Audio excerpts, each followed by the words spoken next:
O despertar de Isabela foi cercado por um silêncio hospitalar ensurdecedor e uma luz branca que parecia ferir seus olhos cansados. Ao tentar buscar em sua mente o que havia acontecido, ela encontrou apenas um abismo escuro, onde deveriam estar suas lembranças mais recentes. Os médicos explicaram com cautela que o impacto do acidente havia causado uma amnésia traumática, deletando 3 anos inteiros de sua trajetória. Ela se lembrava de ser uma jovem universitária cheia de planos, mas as mãos que agora tocavam o lençol pareciam pertencer a uma mulher que ela ainda não conhecia. Ao lado de sua cama, um homem chamado Lucas segurava sua mão com uma intensidade que a deixava desconfortável. Ele se apresentou como seu noivo e começou a descrever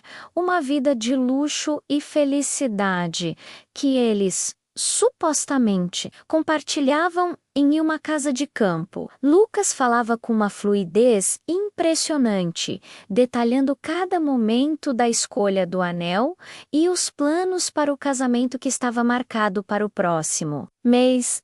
Isabela o observava falar, tentando desesperadamente encontrar algum brilho de reconhecimento naquele rosto ou algum eco de afeto naquela voz. Porém, quanto mais ele descrevia o amor deles, mais ela sentia que estava ouvindo a história de uma personagem de ficção e não a sua própria realidade. Era um sentimento angustiante de ser uma intrusa em sua própria vida, uma estranha habitando um destino que alguém havia escolhido por ela. Lucas insistiu em levá-la para casa o mais rápido possível, alegando que o ambiente familiar seria o gatilho perfeito para o retorno de suas memórias. A residência era impecável, decorada com fotos de casal onde Isabela aparecia sorrindo, mas ela sentia que aqueles sorrisos eram forçados ou pertenciam a uma versão dela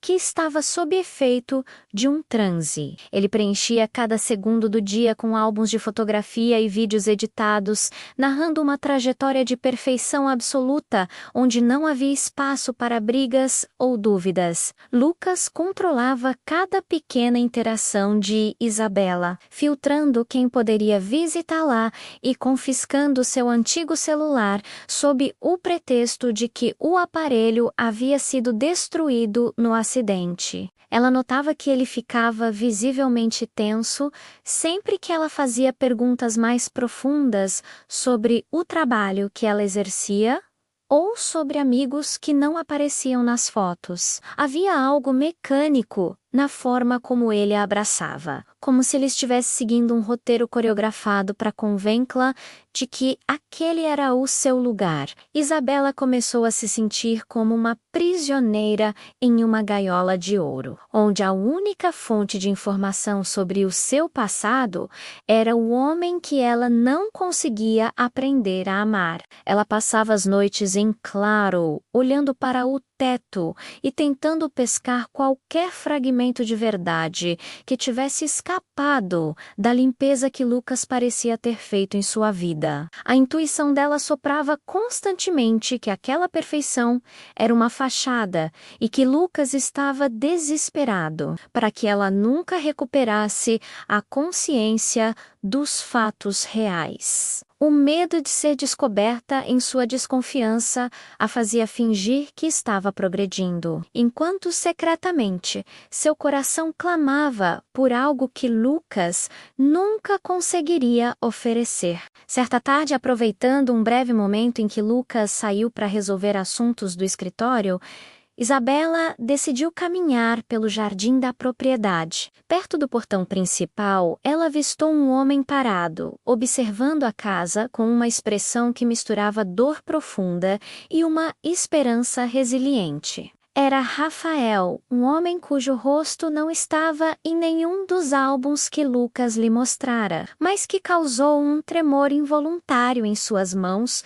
no momento em que seus olhos se cruzaram. Rafael não gritou, nem tentou invadir. Ele apenas sustentou o olhar e sussurrou o apelido carinhoso, que só ela e seu verdadeiro amor conheciam. Aquele som atravessou as barreiras da amnésia de Isabela como uma flecha, despertando uma sensação de proteção e pertencimento que ela nunca sentira com Lucas.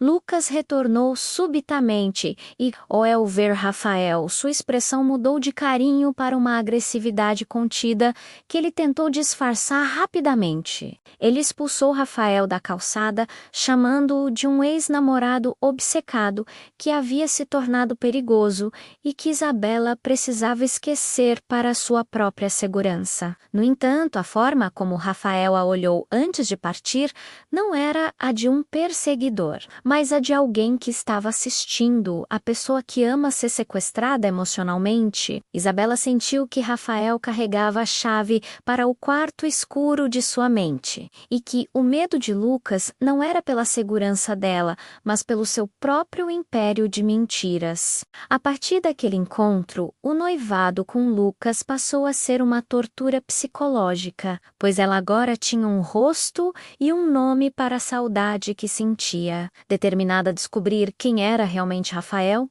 Isabela começou a revistar a casa em busca de qualquer rastro que Lucas pudesse ter esquecido de apagar. Em um fundo falso de um armário no escritório, ela encontrou uma pequena caixa de madeira que continha cartas escritas à mão e um diário que Lucas não havia visto. Ao abrir as páginas, ela reconheceu sua própria caligrafia, mas as palavras ali contidas narravam uma história de amor proibida e intensa com Rafael. O diário descrevia como ela e Rafael planejavam fugir juntos para recomeçar a vida longe das manipulações de Lucas, que na época era apenas um pretendente obsessivo de sua família. Isabela leu sobre como ela se sentia sufocada pela pressão de Lucas e como Rafael era o seu único porto seguro e sua verdadeira fonte de alegria. As cartas mostravam que Lucas havia usado a influência financeira de sua família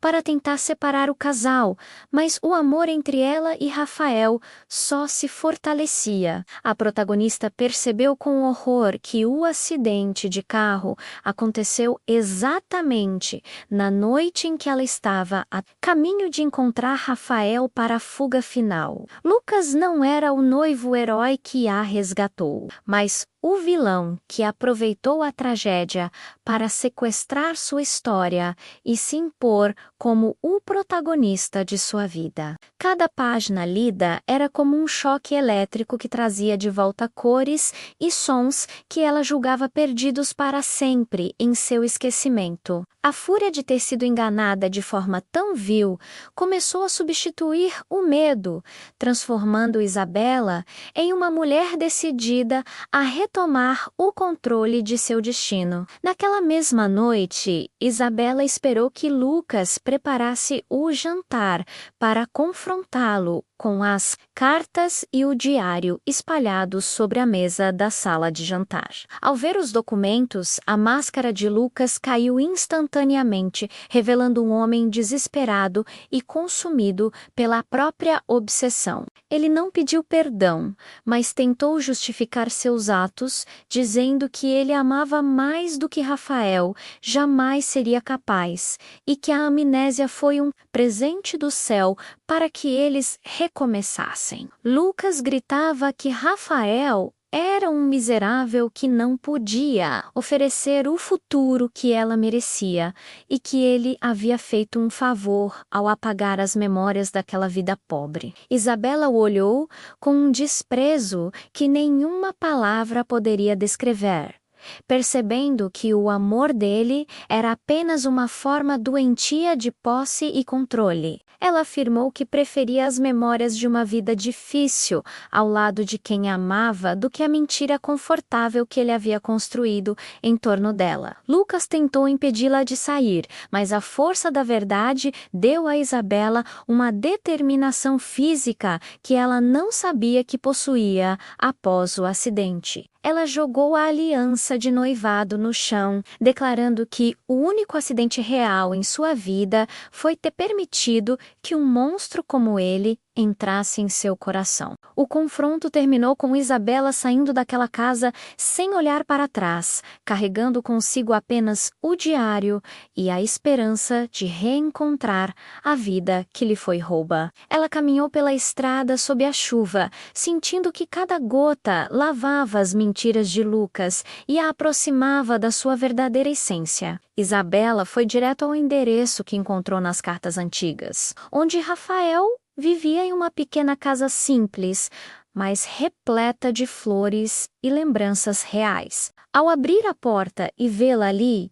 encharcada e com o diário nas mãos, Rafael não precisou de palavras para entender que ela havia finalmente retornado para casa. Ele a acolheu com um abraço que não tinha nada de mecânico ou ensaiado. Era o encaixe perfeito de duas almas que foram separadas pela crueldade humana. Nos dias que se seguiram, Rafael não pressionou Isabela para que ela se lembrasse de tudo instantaneamente, mas reconstruiu a confiança através de pequenos gestos de cuidado. Eles visitaram o parque onde se conheceram e, ao sentar no mesmo banco de madeira, Isabela sentiu o primeiro grande estalo de memória real, o sabor do sorvete e o som da risada dele. A memória não voltou como um filme contínuo, mas como flashes de luz que iluminavam o caminho,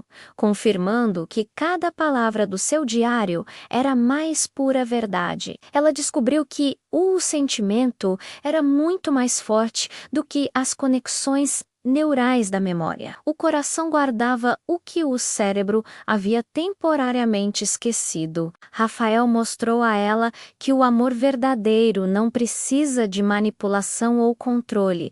Ele floresce naturalmente na liberdade e na honestidade entre duas pessoas. Lucas acabou sozinho, consumido pela sua própria mentira, enquanto Isabela e Rafael finalmente realizaram o sonho de recomeçar a vida juntos. O final feliz não foi apenas recuperar o passado, mas perceber que o amor que eles sentiam era poderoso o suficiente para ser escolhido de novo, Tidus os Dias. Isabela descobriu que, embora tivesse perdido 3 anos de memórias, ela havia ganhado a eternidade ao lado do homem que nunca desistiu de esperá-la voltar. Se você gostou dessa história de superação e quer ver mais reviravoltas como essa, não esqueça de deixar seu comentário. Até a próxima!